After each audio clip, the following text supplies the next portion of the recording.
Welcome to GRE Snacks, snackable episodes about the GRE exam and graduate school admissions. I'm Tyler, the founder of Achievable, and we have an affordable GRE course that gives you everything you need to ace your GRE exam. A full textbook, videos on key topics, tons of GRE questions backed by our memory-enhancing adaptive algorithm, and a built-in study planner and essay grader, and of course, full-length practice exams. You can try it out for free by going to achievable.me, and if you like it, use the code podcast to get 10% off at checkout. Now, let's get started. Today, we've got Scott Clyburn from North Avenue Education with us. Scott, I'd love if you could just introduce yourself for the people who have not heard you before. Yeah, so my name is Scott. I'm the founder and director of North Avenue Education. We're a test prep and tutoring company with in-person offices in the Portland, Oregon area and expert GRE, GMAT, and LSAT tutors available in person or online. Great.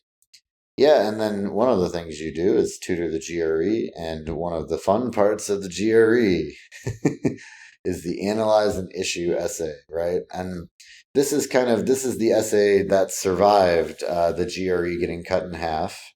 Mhm. So even if we're recording this after the GRE is now a 2 hour test instead of a 4 hour test, and this is the one essay that's left. But it's still an important one. And I think that, getting a good score on this can definitely be important depending on what kind of programs you're applying to, just showing kind of your communication skills. And it can pair really nicely with a good verbal score. So with the analyze an issue essay, kind of where do you start? Like when you're walking people through this, like how do you like to kind of kick it off? Yeah. So the first thing I like to do is get some kind of a evaluation or assessment of my students' experience writing persuasive essays in the past.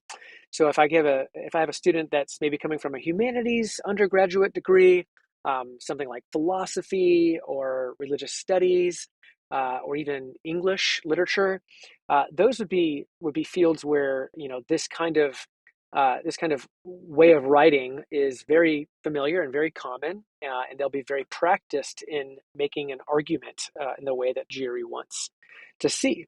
If the students come from another background, maybe they were, in the sciences or nursing or something like that, but they're going to a graduate program that requires recommends that they take the GRE, they might be pretty unfamiliar with the style of writing. So first I try to get a sense of their experience doing things like this, and then we talk a bit about logical argumentation. And I really like to Hmm. use one diagram or one model to talk about argumentation, and that is one pioneered by the British philosopher Stephen Toulmin. It's called the Toulmin method, and you can find it. You can find nice diagrams or write-ups of this method on a lot of different web How do you pages. spell Toolman? Yeah, Toulmin. Toulmin. Okay, Yeah, the Toulmin Toolman. Got method. it. The Purdue Online Writing Lab, Purdue OWL, has a lot of great resources about this particular method of argumentation. And I should say this is only one method, one way of structuring an argument, but I think it's one that is both particularly easy to distill for a student and emulate as a student, and it's particularly applicable to the GRE Analyze an Issue prompt. So the Hmm. basic components of the Toulmin method are are claim, backing, and warrant. Claim, backing, and warrant. So the Hmm. claim is sort of your thesis, right? It's like, what do you want to argue? The backing is sort of, or the grounds is sometimes how it's called, is sort of what you leverage as evidence in support of your claim or of your Hmm. thesis. And then the warrant is kind of all the additional things that have to be true that make your evidence good or, relevant or persuasive. Because I could make an argument that's, the Portland Trailblazers are the best team in the NBA. And you could say, well, why do you think that, Scott? And I could bring up a lot of facts. Like I could say, well, there's 13 planets in the solar system. And you'd say, well, hold on, that may be true, Scott, but that doesn't bear any relevance to whether the Blazers are the best team in the NBA. So your grounds or your evidence can be true without being appropriate or relevant or a good grounds for your claim. That's where the warrant comes in. Like, what are the things that make your grounds or your evidence really accurate and applicable to your claim? So, three-part structure, Right. super straightforward. Um, if students master that, they can take any prompt in the Analyze and Issue prompt pool, which is a finite set of pools, by the way, that you can access on GRE's website, Hmm. and develop arguments for any of those prompts. Yeah. So then talk to me, like you made a comment a while ago that I just wanted to quickly come back to, and then I want to dig into kind of the developing an argument. But you said, it people that maybe have had like certain experiences before are very good at giving Jiri what they want, right? When with the essay. And I think it would just be helpful to enumerate like what does the Jiri want? Like what are the things that they're measuring you against? Mm. And then also kind of like, you know, more qualitatively, like what are they looking for too, right? Outside. Yeah, yeah. So what they literally say about this task, the Analyze an Issue task, is that they're looking to assess your ability to, one, articulate and support complex ideas, two, construct arguments, and three, sustain a focused and coherent discussion. They make Hmm. explicit that it doesn't require any specific content knowledge. So all of the topics or the prompts that you'll get, they might sound like they're from a particular field of study sometimes. Like there are some that are Hmm. like about public policy or about education and pedagogy. But you don't, they're not trying to see like how, well defined and informed from the real world your opinions on that particular topic are. They're really just seeing how well can you kind of take any topic and formulate a coherent argument, and lead your reader through kind of a series of points that unpack and illuminate different facets of your perspective on that claim or on that topic. Right. And really quickly, if you bring in outside information, like let's say you actually know a lot about public policy, like, and you start referencing things that are not included in the prompt, do you get dinged for that? Like, do you need to kind of keep it within the box or not really? No, no, I think that can be an asset, especially for students themselves, if they get a prompt that they, maybe was like related to their undergraduate work or their, maybe their professional experience. They might really benefit from that and feel like they can wield a lot of concrete examples right off the bat. But it doesn't necessarily like the first, actually, an important thing to say is that jury does not assess the factual accuracy of your evidence or your claims, right? So it's purely persuasion and opinion that they are assessing you Hmm. on. They're not saying, if you say, uh, this policy is great because Barack Obama was the first president of the United States of America. They're going to be like, okay, that may not be true, but it doesn't matter if it's true. What matters is it a relevant piece of evidence to wager in support of this claim. Hmm. Got it. So then, yeah, let's dig into kind of how to build your argument, right? You're going to be given a topic. It might be about, the mating patterns of seals. It might be about something in astronomy. It might be about public policy, whatever it is. You're going to have to essentially pick a side, right? Well, so the analyze an argument, that's the one I think that maybe presents multiple sides. The issue one, which is the only one left, is more just like you have to kind of have a nuanced point of view on it. Is that roughly it? Yeah, so more often than not, the prompts will be a single statement, like that will make a claim, something like it is best to teach all students according to a standardized national curriculum, right? So all Right. all all public school students should be following a standardized national curriculum. And you're like, okay, well, that's from the world of education or maybe public policy and education.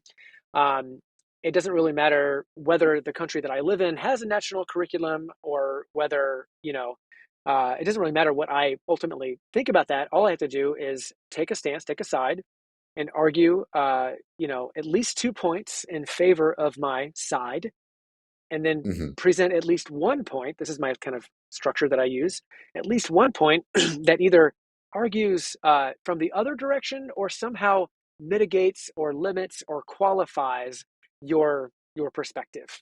So it's not Hmm. necessarily, a lot of students come into this prompt thinking that they have to do what they learned in high school, which is two pro and one counter uh, claim, or two Hmm. for and one against, to show balance and show like a Which reasonable. if you're comfortable with is not a terrible plan, right? Not, no, no, no. It's very, it Yeah. sometimes strikes. I read those. I read a lot of these essays, and it sometimes strikes me as formulaic. But there are really exceptional ways to pull it off. And if it's really well argued and well executed, it's a perfectly fine structure. I think Hmm. one of the things that the students might benefit from learning is that you're kind of, well, actually, let's talk about why each of those components is important. So having more than one, pro or in favor of some position, the reason that that's helpful rather than just 1 point is that you're able to kind of show nuance. You're able to show, like, Hmm. well, here's one reason that this is a good idea. It serves equity. It ensures that all students have equal treatment in this curriculum, right? And that's an important Hmm. value in education. Let me talk about equity for a few minutes, right? And then maybe another reason pro a national curriculum is it's streamlined and efficient, especially when it comes to time to assessing students for college readiness or college admissions, right? So those are two different, distinct claims or ideas, right? It serves equity and it's streamlined and efficient. There's different stakeholders for each of those concerns, and it allows me to talk about this claim of a national standardized national curriculum with nuance and seeing kind of different sides come to life and different sets of examples. I'll probably use, different case studies or different anecdotes to support each of my paragraphs there. So having more than Right. one is helpful, and then having some kind of limiting or qualifying, paragraph where you kind of say, well, there is something to be said on the other side. And that just shows balance and perspective. It shows that you're able to see kind of both sides of an issue, even if, you still ultimately fall down on the side of like a national curriculum is still best. It's helpful to show that you're not, dogmatic, that you can imagine your interlocutor or your opponent operating in good faith and presenting compelling reasons and arguments on the other side. And that's what graduate schools want in their students. They want someone who Hmm. can see both sides of an issue and interact and engage with fellow students in in healthy and productive ways. Yeah, and so, would you say then you're not just saying like argument for, argument against? It sounds to me like you want a little bit more like, here's one thing to think about, here's a second thing to think about, and then the third is like, and I understand that critics would say this, but here's my response to that. Almost where you present the counterpoint, but then you counter the counterpoint in that third paragraph. Is that roughly kind of the idea? Yeah, I'm glad you brought that up, Tyler, because a lot of students will make a big mistake here. The one that I think that they get dinged on when it comes to scoring the analyze and issue task, and that is that they don't take a definitive stance. They kind of do the, like, well, A is good, and you know what, B is good too, actually, and then the end, they kind of conclude their essay without really showing why A or B would win out in the long run. And Hmm. the GRE doesn't like that. The GRE really, really wants you to take a stance. It wants you to have a firm opinion on one side or the other. Uh, and the reason there is because it's pretty easy to say, yeah, it's complex. I see both sides. I mean, of course, all these issues that they bring up are complex. They're intended to, you know, they're picked and skillfully written, these prompts, specifically because it is possible to wager really compelling arguments either for or against them, right? They don't want to pick an easy, straw man perspective that it would be impossible to argue against. So Hmm. you have to show that balance without just capitulating to well, it depends. a lot of my students' first, passes at this task end up sounding like that. They waffle and they don't take a firm stance. And Hmm. I tell them, look, you're going to get a poor score on that. Yeah. Well, and also, I mean, this isn't the topic of today, but like one of the things that drives me nuts about, things that are written by ChatGPT is ChatGPT will do exactly what you just said, where it's like, basically like, here's all the reasons why this is great. Here's the reasons why other people don't think this is great. The end. And you're just like, what am I supposed to take away? Right? Like, if an essay should really have, like, you should basically want the reader to leave with something. And that requires you having like a point kind of from A to Z that you're driving towards. Mm-hmm. And I do feel like that aligns with what the GRE wants in their essay structure. They want you to basically kind of be having everything align under a single point or a single kind of like opinion that you're trying to make for that particular topic. And they don't want you to just be like, this is a really complex thing and there's like valid arguments on both sides. I think they do want you to kind of like basically go somewhere with it. Is that accurate? Yeah, absolutely. It is. Yeah. One of the things I like to say to my students is, your reader should leave enlightened. Your reader should leave your Yeah, essay I like that. more informed and with better kind of perspective on this topic or this issue that is contained in the prompt. Uh, and it's just very hard to do that while saying both and, right? While saying, well, this side is really strong and this side is also really strong. Your reader is going to leave reading your essay with a sense of disappointment or this didn't really go anywhere. I don't feel like I've reached kind of a nice resolution here. Hmm. Yeah, exactly. And that kind of it all comes back like, they have this in the rubric too, right? But it all comes back to this idea that like you should leave this with like a real essay, right? Like Hmm. not just kind of like, you've got sort of a formula that you're plugging in different ideas to. Um, yeah. So other than that, I feel like I've been doing a good job of repeating what you've already said. But I'm curious what other things maybe are important for this, like or any kind of part like concluding thoughts on this topic. Yeah. So one of the things that I like to point out is in the official GRE material about the analyzing issue, they give you just like they give you a list of all the prompts. They give you a list of all the instructions. So the instructions are actually different from the prompts. Uh, each task will have a prompt and an instruction. And Hmm. so the prompt would be something like, it is better for all students to study a standardized national curriculum. And then the instruction could be something like, present an argument, you know, for this position, or present an argument against this position, or maybe the prompt actually has both a claim and a reason, like a national standardized curriculum is superior because of X, Y, or Z. And the instructions might actually call out specifically the reason. And it might even I've seen some iterations of this where it says, discuss the extent to which you agree or disagree with the reason, but not the claim, or maybe the Mm, claim, but not the reason, or maybe them independently. And so you might have to kind of like structure your argument in your essay differently depending on what the instructions are. So in other words, definitely don't blow past those instructions. They're not the same every time.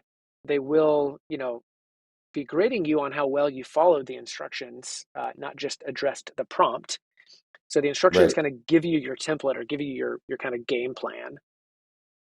Yeah, I think that's also like just a good GRE tip in general, but definitely for this is just like this idea of like the GRE loves to take a question where you kind of are like, oh, I know how to do this, but then give you a specific prompt that makes it tricky, Hmm. right? Hmm. And they do that even with like math and stuff. But in Absolutely. this, yeah, definitely make sure. And I guess just for the sake of posterity here, like when you talk about reason versus claim, right? Can you go into a little bit more like what the difference is between those two things and the way that they're used here? Yeah, that is something that I do have to talk a lot about with students. Because a lot of students, unless they've kind of taken a formal logic course or studied something like philosophy, haven't really encountered, these semantics very, very robustly. So a claim is a statement about reality, right? Like the Blazers are the best team in the NBA. That's a claim, right? And the reason is the sort of backing or support or logical sort of underpinnings and assumptions that support that claim, right? So, I might say, well, they're the best team in the NBA because they have the most 3-point shots. Or they're the best team in the NBA because they have this amazing starting line. Or they're the best team in the NBA Hmm. because the fan base is particularly committed and vocal. So those are all reasons why that claim might be true, right? And we can assess and evaluate them independently of one another. Some of them, the claim could be true, but one or more of those reasons could not be true, Hmm. right? And so it's important to kind of have a distinction in your mind between the thesis or the claim and the logical underpinning or foundations, the reasons why that claim must be true. Got it. Yeah, that makes a lot of sense. Anything else before we wrap up here? The only other thing I would say is that the GRE has for a few years now been the GRE Analyze and Issue, or both writing prompts, in fact, have been graded with the help of an algorithm or an AI, a robo grader. Hmm. And so it's important for students to know that because they do still have a human grader that pitches in, but it's really important to remember that you have to be very explicit and very clear, and you have to use the right keywords because it's ultimately an AI that's assessing your writing. And Hmm. you can be subtle, you can use florid or ornate language if you want, but you also want to make sure not to overdo it because you can't ultimately you have to be speaking plainly enough for the AI or the robo grader to appreciate your argument. Yeah, exactly. And I mean, I appreciate that you brought up the RoboGrader because we wrote a blog post. If you Google, achievable blog GRE essay, you will find this blog post. But we basically we analyzed 1,000 essays. We had them graded by humans twice, and then we had them graded by a machine learning algorithm. And we use that for our own training for our machine learning essay grader. But then we also did a blog post on what we found. And there are some things that are like pretty easy to do that are really good, just like score boosters, right? Like the one of the biggest ones is word count. Yep. If your essay is more than 750 words, you get a boost out of 6 points, 1 to 6, you get an average boost of like 0.3 for just Mm-hmm. having enough words, right? So Mm-hmm. some advice I've heard in the past is just like practice writing for 30 minutes and getting to, 800 to 1,000 words every time. And Yeah. that'll at least set you on the right path. I don't want to just like reiterate the whole blog post. People should go check it out. But there's a lot of little things, like you said just now, around like sentence structure, right? Like the RoboGrader prefers sentences with one topic, not like a long sentence with semicolons and like four different points it's trying to Mm-hmm. make, and a bunch of other little things like that. That you can just make subtle adjustments to your writing style, and that might be the difference between a 4.5 and a 5 or something like that. So Absolutely. great. Well, thank you so much. This has been GRE Snacks, hosted by Tyler from Achievable with Scott Clyburn from North Avenue Education. And Achievable has a great online GRE course. You can try it for free by going to achievable.me. And if you like it, save 10% by using the code podcast at checkout.